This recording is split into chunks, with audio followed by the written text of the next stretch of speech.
Which is, back with another main event. This is just routine for you at this point, or is it still exciting? What's the feel right now? Hey guys, what's up?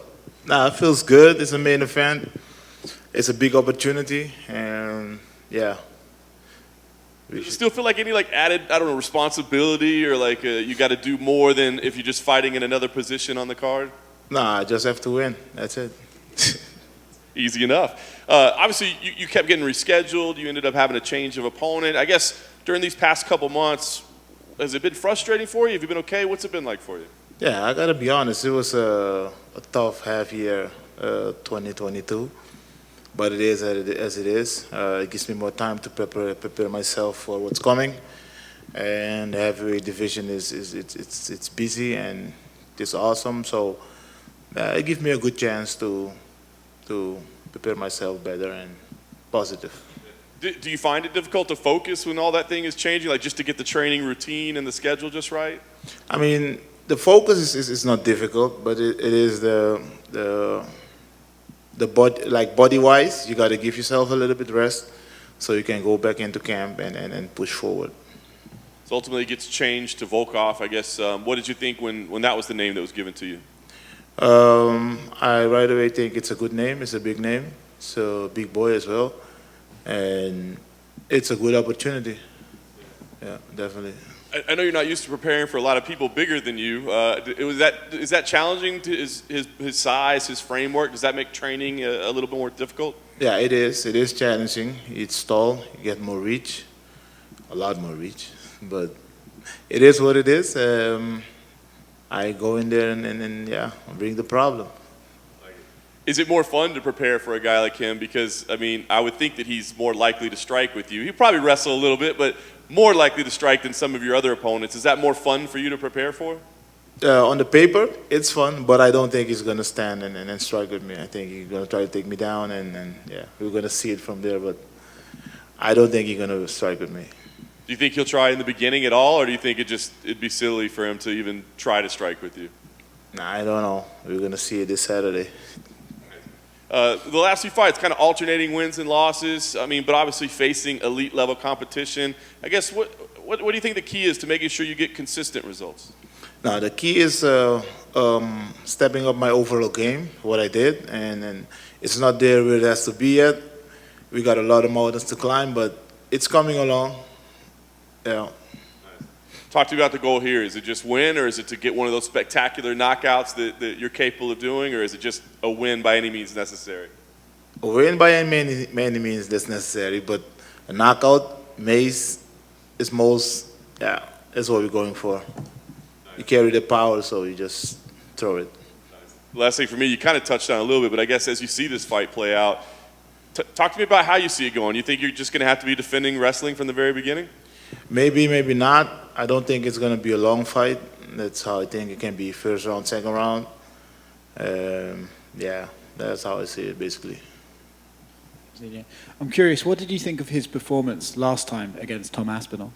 I kind of was surprised because we know him as a tough guy, and that it was done so fast, like a minute something. It was surprising, yeah. Do you think that kind of gives you a route to victory? You can sort of look at Tom and say, well, if I can take this guy down, he can struggle to get back up, or is that nothing that interests you? It doesn't interest me. I'm a different type of fighter. My style is different. So, we can take advantage of footage that appears online when you see him fight. But then you go again, it's not my style as Tom. So we're going to see what he brings this Saturday, and we will be there and make it difficult enough and win the fight. Last one for me. How do you see Tom Aspinall versus Curtis Blades going? Who do you think wins that fight? I think it's an interesting fight. And I didn't see much from Aspinall. But as we know, Blades have a crazy wrestling. But we're gonna see how we're gonna adapt to Aspinall's style. But I don't know. I don't really care. Just who is there in the top 5 or whatever. I'll be there and face them. Hey, Jairzinho. When your fight was canceled with Marcin, how disappointed were you? Because it was only a day before. The fight was in Florida. Like that's your camp. What were the emotions like? my first reaction was, damn. But then it's not that the fight got canceled because he don't want, it's just he got sick. So you can force someone and you want the fighter to be his best, so you can be on your best and you level yourself up. So the only thing I could say is get well soon and just wrap up my things and go back home and deal with myself.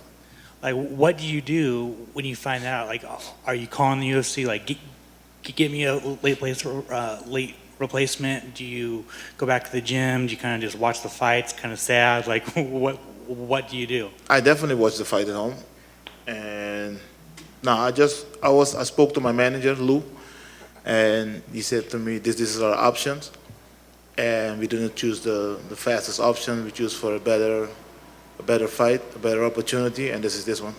Gotcha. Awesome. Thank you. Thanks for taking the time. Going into the fight this weekend, it's obvious they'll point out the height and reach differential, but what do you see your strengths going into your main event on Saturday? I think I'll wear this guy out. I have more condition, cardio, with my style. I pressure him backwards. If he take a breath too late, I knock him out. Excellent. And do you guys do much tape studying? Some fighters favor it, some don't. Strategy-wise, do you just study tape, look for openings, or what's the game plan, a little bit of it? We does that as well. We watch fighters. Yeah, we watch fighters. And the game plan, of course, we do the game plan together. Excellent. Thank you, sir, and good luck on Saturday. Thank you. Appreciate it. Just one quick one. A lot of people, or some people online, say that they don't think Volkov has a chin anymore. What do you think about his chin? Do you think it's just a matter of you just need to touch his chin and then the fight will be over? I will thanking those people because I didn't know that, so I will reach for that. Best of luck. Thank you, sir. Hey, Jairzinho, I got one more for you. With Alexander Volkov being so big and so tall, was it hard finding someone to mimic him? I know that American Top Team has, just about every size of fighter there is, but was it difficult finding somebody like him? That's the good thing about American Top Team. I'm lucky to be there. They had a guy even bigger than Volkov, so I got a good chance to prepare with him. And this Saturday we will face the tall and the reach and everything, so we will beat it. Thank you.